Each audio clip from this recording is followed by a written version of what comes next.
प्रसन्न चित्त होकर बैठे, चेहरे पर टेंशन की रेखाएं दिखाई न दें, मुस्कान दिखाई देनी चाहिए। सत्संग में खुश होकर बैठना चाहिए। सत्संग सुनने का तरीका यही होता है, सुनी समझहि जन मुदित मन, मज्जहि अति अनुराग। पहले मैं आपको सत्संग सुनने का तरीका बता देता हूँ। सुनी समझहि जन मुदित मन, मज्जहि अति अनुराग। लहहि चार फल अछत तनु, साधु समाज प्रयाग। सत्संग को सुनो और समझो। सुनना तो पहली सीढ़ी है। मनुष्य की पहली समस्या है, वो सुनना ही नहीं चाहता है। वो कहता है सब हम सुन चुके हैं, सब मालूम है। बड़ा अहंकार उसके अंदर है।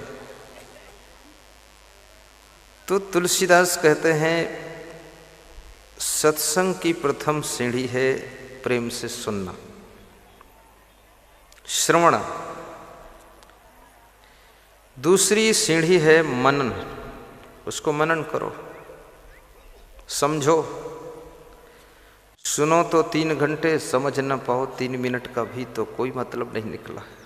समझना भी है, सुनी समझ ही। क्योंकि समझ न पाने से अर्थ का अनर्थ हो जाता है। एक सेठ था, उसके पास में देसी घी के 1000 पीपे स्टॉक में थे। देसी घी। तुम सोचते होगे क्या कोई विदेशी घी भी होता है? देसी घी मतलब गाय का घी, और बाकी वनस्पति घी होता है, डालडा आदि उसमें। तो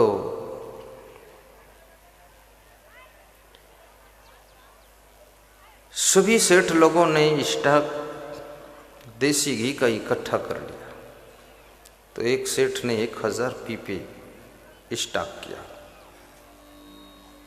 कि जब बाजार में, इस साउंड को थोड़ा उधर कर, जब बाजार में देसी घी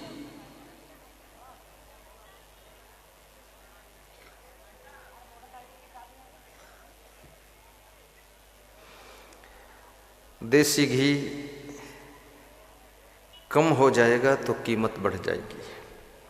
कीमत बढ़ेगी तो धीरे धीरे बेचेंगे तो प्रॉफिट ज़्यादा मिलेगा।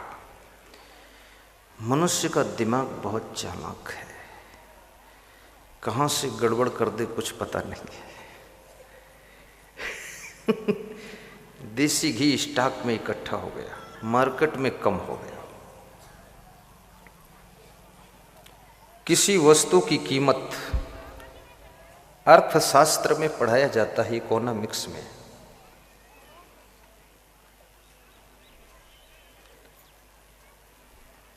मांग और पूर्ति का नियम, डिमांड एंड सप्लाई का रूल।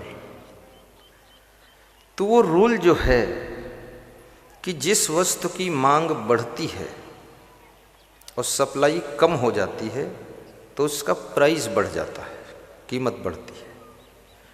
और जिस वस्तु की मांग घटती है और सप्लाई बढ़ती है तो प्राइस कम हो जाता है।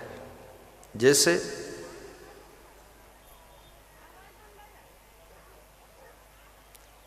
पूरे देश के अंदर बहुत ज़्यादा मिर्ची पैदा हो जाए तो सप्लाई ज़्यादा हो गई, और मिर्ची तो ज़्यादा पैदा हो जाए फिर भी ज़्यादा नहीं खा सकते लोग, ये सीमा भर ही खाएंगे।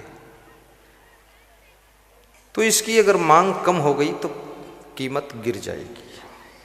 इसलिए किसी फसल का बैलेंस बनाए रखना चाहिए, कभी भी एकदम एक साथ ज़्यादा नहीं लगाना चाहिए, कीमत गिर जाएगी।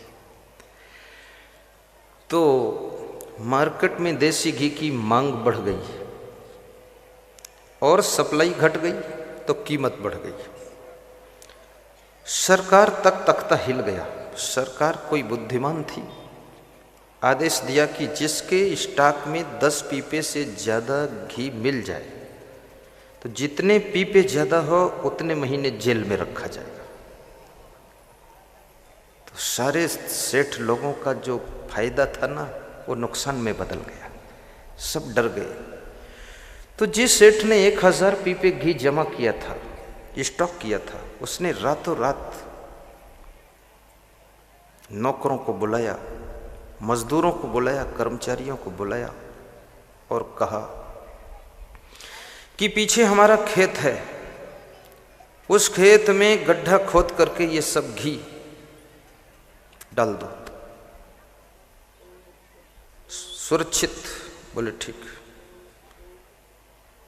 100 नौकरों ने गड्ढा खोद खोद करके समस्त घी गड्ढों में भर दिया और सवेरा होते ही खाली पीपे सिर पे लाद करके लाए। बोले सेठ जी खाली पीपे कहाँ रख दें? तो सेठ ने कहा मेरे सिर पे पटक दो पागलों, मैंने कहा था पीपा सहित घी उसमें रखना है, तुम घी रख के आए, पीपा इधर लेकर आए, तो घी बर्बाद हो गया।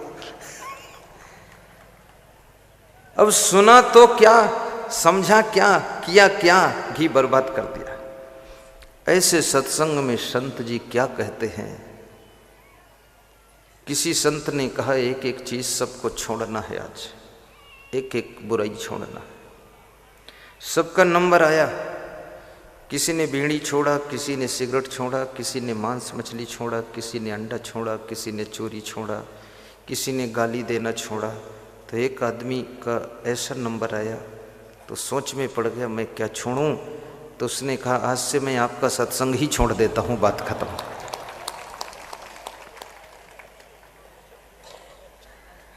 रोज रोज छोड़ना भी नहीं पड़ेगा, छुट्टी कर दिया। तो ऐसे तुलसीदास कहते हैं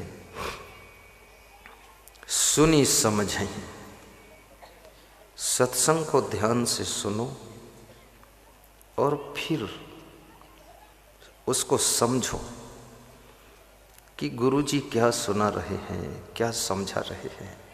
समझो, सुनी समझें। जन मुदित मन, और कैसे सुनना है, कैसे समझना है? मुदित मन से, प्रसन्न मन। मन में गुस्सा होगी तो न सुन पाओगे न समझ पाओगे। मन में लालच होगा, किसी के चप्पल चुराऊं तो न सुन पाओगे न समझ पाओगे। मन में टेंशन होगी तो भी समझ में नहीं आएगा। तो मुदित मन, मन कैसा हो? मुदित हो। मुदित कैसा होता है? मुदित माने प्रसन्न चित्त हो, गदगद हो, खिला हुआ हो, खुश हो मन। तो यहाँ लगता है मुझे सभी का मन गदगद है, खिला हुआ है।